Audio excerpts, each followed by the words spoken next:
Hey guys, if you guys have a existing 401k plan or if you're a government employee and have a 403b plan, this video is perfect for you guys. I'm going to be going over some different tips and tricks, basic explanations in terms of the types of funds, and hopefully I can get you guys started on your investing slash retirement journey.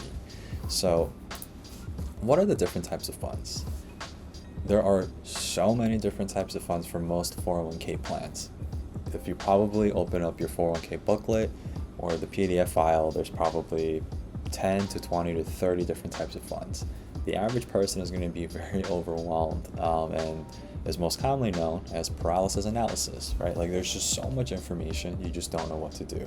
So hopefully with this video, it just makes things a little bit easier for you guys to understand what to look for. And I'm going to kind of go over some key tips and tricks in terms of what to pay attention to. So, what is a target date fund? This is probably the most popular and the most abundant.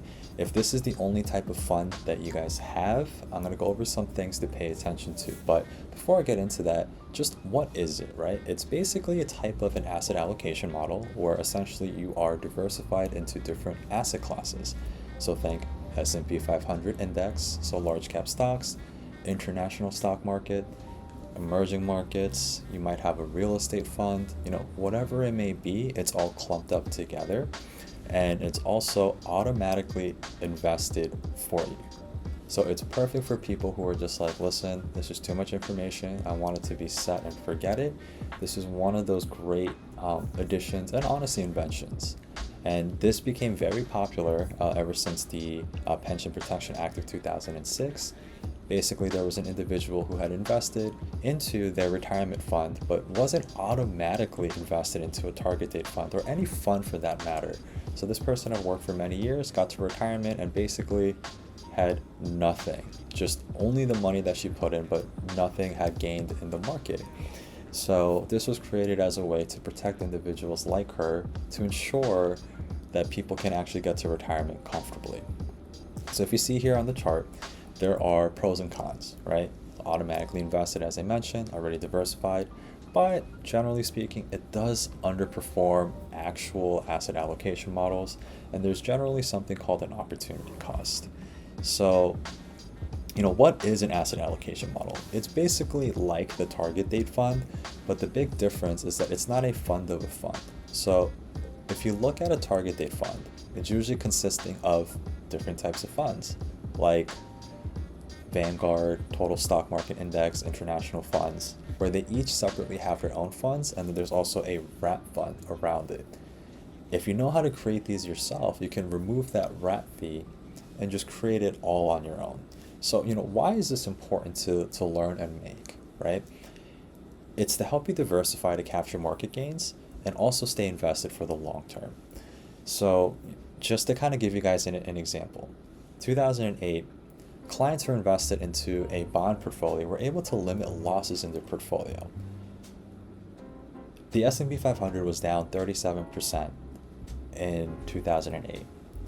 It took them almost 2 years, if you're invested only in the S&P 500 stocks, to recover from its all-time high. If you're diversified, it helps limit a lot of those losses, and it helps you to recapture market gains in areas that actually did pretty well. Now, that was a global recession, so unfortunately, everything took a hit, but it's not to say that when there's down markets like there was in 2018 and 2022, that there isn't a way for you to make money in different sectors.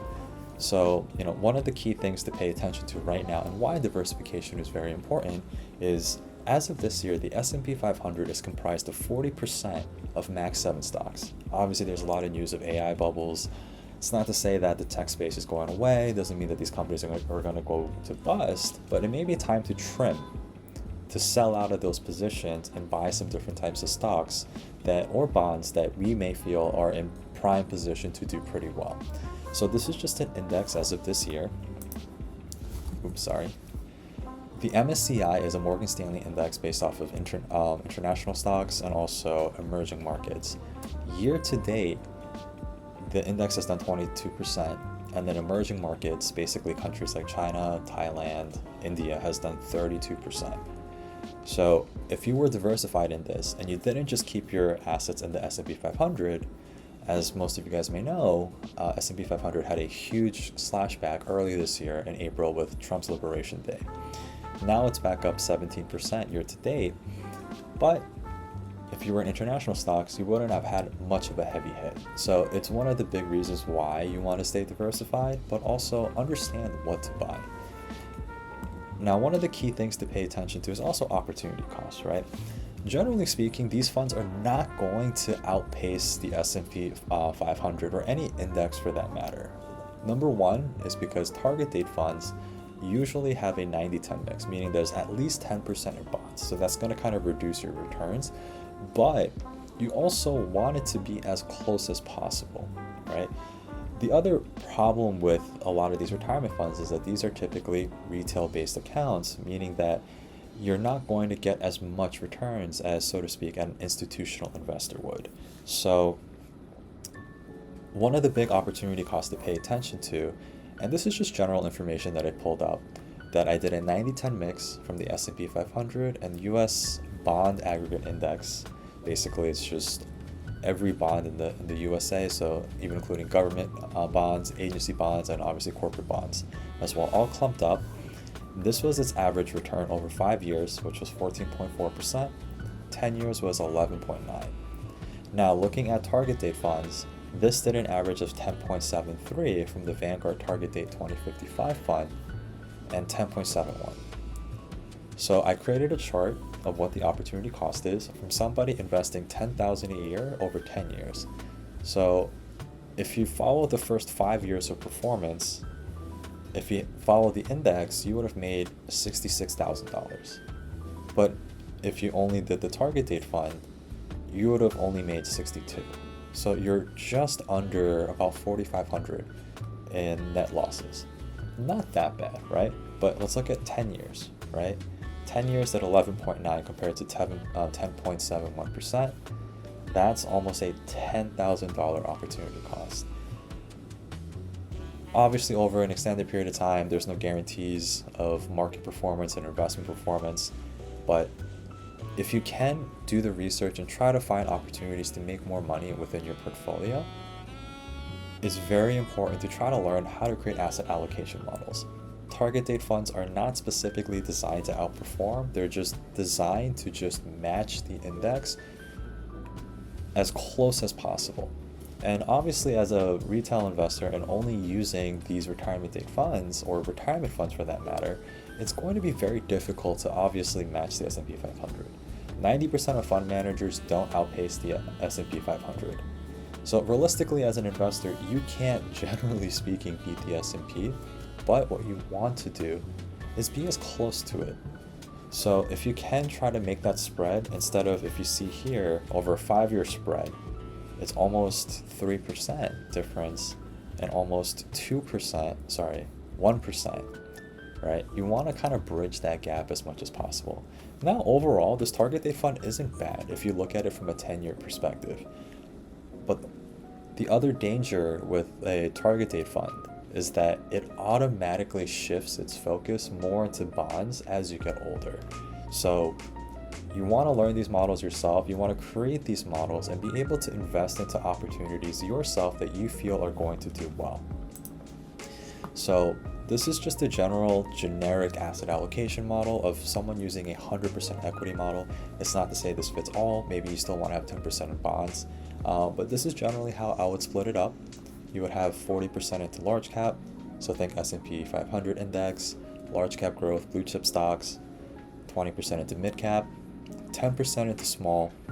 If it's available, maybe put in 5% into gold or real estate as well to help further diversify your asset pool. And then the remaining 30% should be allocated into international equities, 25% into developed markets, basically just think large cap companies, but just internationally, so think Europe, Japan, and 5% into emerging markets, so think countries like China, India, Thailand. So anyways, I know it's a lot to unpack. I hope this makes sense. The main point was really just trying to get you guys to understand what are all these different types of funds. I hope it kind of gets you guys to understand what it's about, but some of the risks that comes when you don't really take the time to research what's in it. Because overall, one of the big things that you don't want to lose out on is opportunity cost. It's free money on the table. You can make a little bit more. Think of yourself as rewarding yourself an extra $5,000 or $10,000. These retirement funds are not going to give you the ability to really chase alpha and try to outperform any index for that matter. But if you at least understand what to buy, generally speaking, you're going to do a little bit better. And try to follow somewhat of an asset allocation model if need be. Anyways, I hope this helps. It's just about sharing the information. And if you guys found it helpful, let me know.